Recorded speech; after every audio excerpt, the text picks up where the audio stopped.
Boa noite. Uma sequência de casos de abandono de bebês nos últimos dias chama a atenção pela maneira cruel como essas crianças são descartadas. Um desses bebês, deixado no meio do lixo hospitalar no interior paulista, pegou infecção e se encontra em estado grave. O que essas mães certamente não sabem é que não é crime entregar um bebê para adoção. Vamos agora a outros destaques desta quarta-feira. Imagens de câmera de segurança mostram a tentativa de assalto que resultou em 3 mortes no Parque do Ibirapuera. Ex-soldados da aeronáutica sobem no mastro da bandeira na Praça dos Três Poderes para exigir reintegração. Juízes federais fazem greve nacional por aumento de salário. Presidente Barack Obama apresenta certidão de nascimento para provar que é norte-americano. Encontrada a caixa preta do avião da Air France que caiu no mar em 2009. Série de reportagens discute o bullying, tortura psicológica e física praticada nas escolas. E você vai poder tirar as suas dúvidas sobre o bullying. Mande sua pergunta para o Twitter do Jornal da Cultura.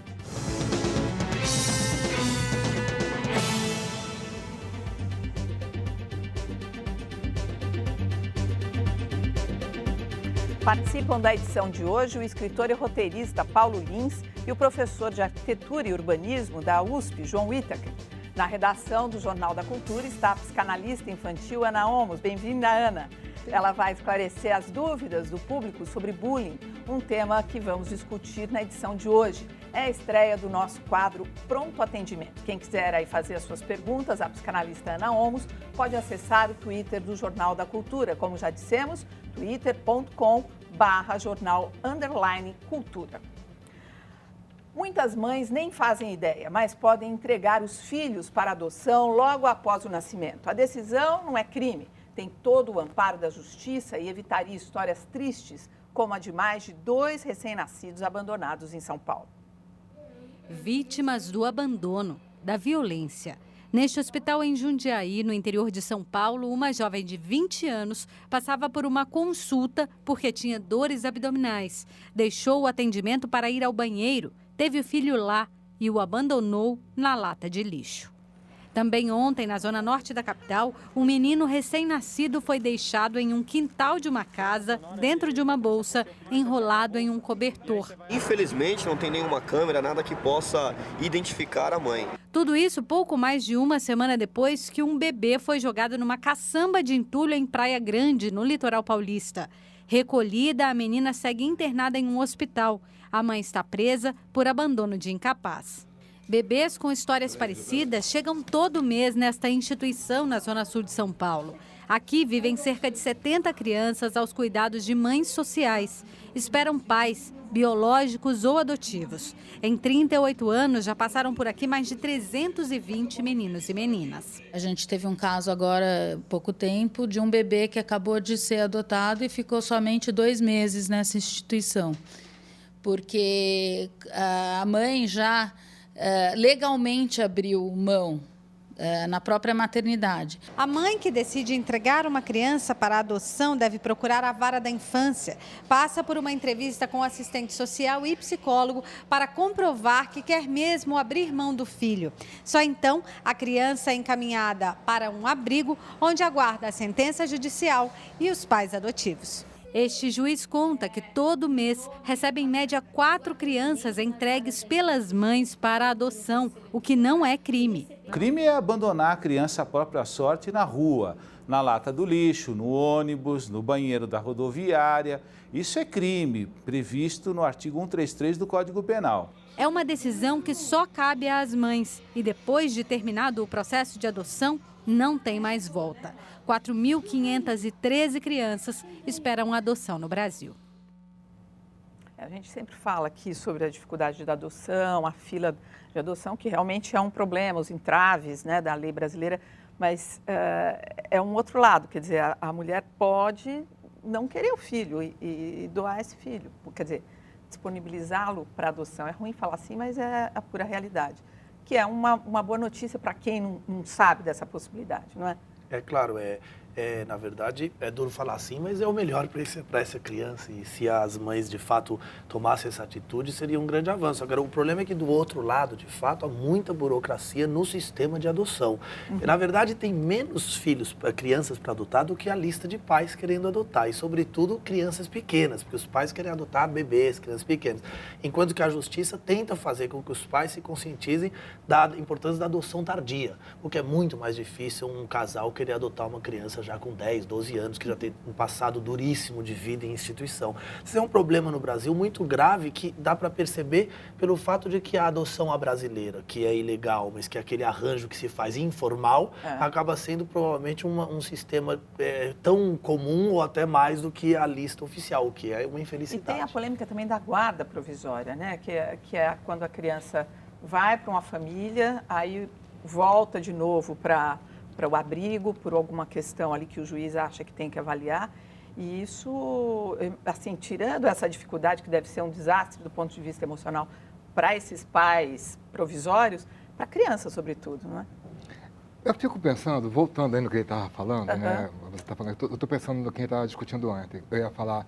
Eu fico pensando na mãe, né? Nessas mães que é crime, né? Vai para a cadeia. Mas eu fico pensando que uma mãe dessa precisa muito mais de psicólogo do que de cadeia, viu? Porque eu não vejo assim que uma pessoa que chega a esse extremo, né, que vai colocar uma criança, aonde que está o espírito dessa pessoa, onde que está a cabeça dessa pessoa, e colocar essa pessoa dentro de um presídio como uma criminosa. Ela não é uma criminosa, é uma pessoa em profundo desespero. A criança é órfã de uma mãe viva, né? Isso é uma coisa. Agora, você me fez lembrar outra coisa, o Roda Viva dessa semana, que teve o Drauzio Varela aqui, e o Drauzio falou muito que tem uma dívida do nosso governo, que é o planejamento familiar. Talvez muitas dessas situações também seriam evitadas se houvesse um planejamento familiar, uma orientação, porque provavelmente aquela mulher da caçamba, ela tinha mais 5 filhos. Ela ganha R$600 por mês, quer dizer, o bebê que foi para a caçamba era o 6º. Agora, em compensação também, o processo de adoção, como ele estava falando aqui, que as pessoas querem bebês, não querem crianças maiores, porque já vem, e também tem a questão da cor, não querem crianças negras, né, nordestinas. Então, assim, existe toda uma coisa aí muito complexa, né, a questão da adoção. Acho que vale, inclusive, a gente voltar mais nesse assunto aqui no Jornal da Cultura. E a Corregedoria da Polícia Militar investiga a morte de um vendedor ambulante no tiroteio contra assaltantes na madrugada de ontem no Ibirapuera, em São Paulo. A invasão do clube para roubar o caixa eletrônico foi filmada pela câmera de segurança. Um assaltante pulou o portão armado com uma pistola. Outros 2 chegaram em seguida. Pouco tempo depois, os criminosos fizeram caminho de volta para fugir da polícia, que passou pela rua logo a seguir. Os policiais perseguiram a quadrilha, que teria pelo menos 10 homens. Foram 3 tiroteios que terminaram com 2 policiais feridos e 2 suspeitos mortos. O motorista deste carro, inicialmente tratado como suspeito, também morreu na troca de tiros. Geraldo Magela Lourenço tinha 36 anos. Há 15 anos deixou Minas Gerais para trabalhar em São Paulo. Vendia milho na rua, próximo a um hospital da região. Meu irmão é um homem do bem, trabalhador. Eu lutava pelos filhos dele, entendeu? Trabalhava para sustentar os filhos dele. O corpo de Geraldo será enterrado amanhã. Em nota, a Polícia Militar afirma que é prematuro dizer o que houve. A morte será investigada pela Corregedoria da PM. Ninguém foi preso após o tiroteio. Querem comentar essa notícia? Não, prematura é sair atirando, né? Um bang-bang, o que tem de gente morta pela polícia no Brasil todo há anos, de bala perdida, né, é um número exorbitante. Né? Então, quando você tem um assalto desse, numa cidade como São Paulo, né, você vai sair trocando tiro com um bandido, alguém vai levar tiro. Claro. Né? Então, para atirar, tem que ter muita certeza. A polícia tem que atirar com certeza. A polícia não é bandido, não pode sair atirando por aí, dando tiro e matando as pessoas. Agora, a gente tem que agradecer aquela senhora que viu, né, a polícia executando alguém no cemitério faz aí 1 semana ou 2 e que denunciou isso, porque ela fez um grande serviço, que agora essas coisas estão vindo à tona, que precisa ser discutido. Não pode ter um bang-bang. Na Europa, se o sujeito ele deslacra o coldre dele, ele já tem que responder um processo administrativo. Aqui as pessoas saem atirando. E tem uma outra coisa que não foi dita, eu acho, que esse rapaz que morreu, que era considerado suspeito, era negro.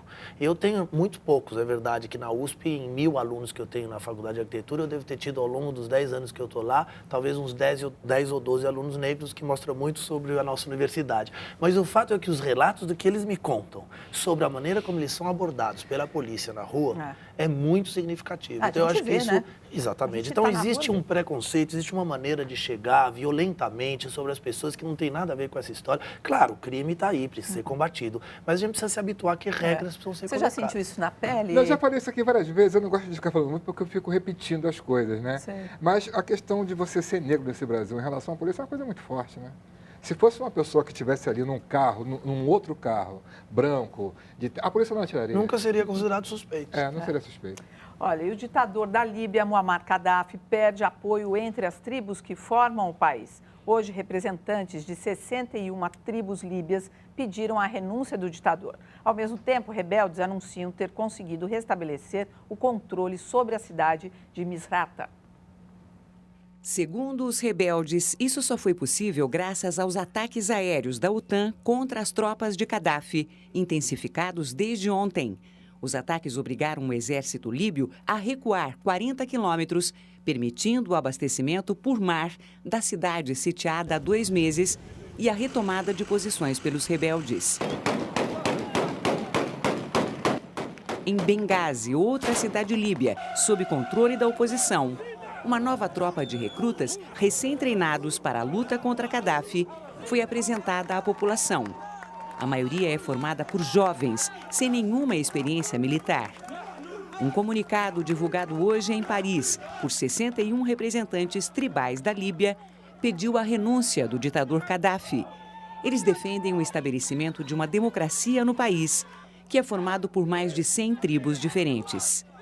Na Síria, as tropas leais ao regime do presidente Bashar al-Assad continuam o avanço com ataques sobre a periferia da capital, Damasco, para impedir novas manifestações contra o regime. A repressão aos manifestantes nos últimos dias, em Damasco e em Dera, deixou mais de 400 mortos, segundo as entidades de direitos humanos. Rússia e China impediram que o Conselho de Segurança da ONU adotasse uma resolução contra o regime sírio.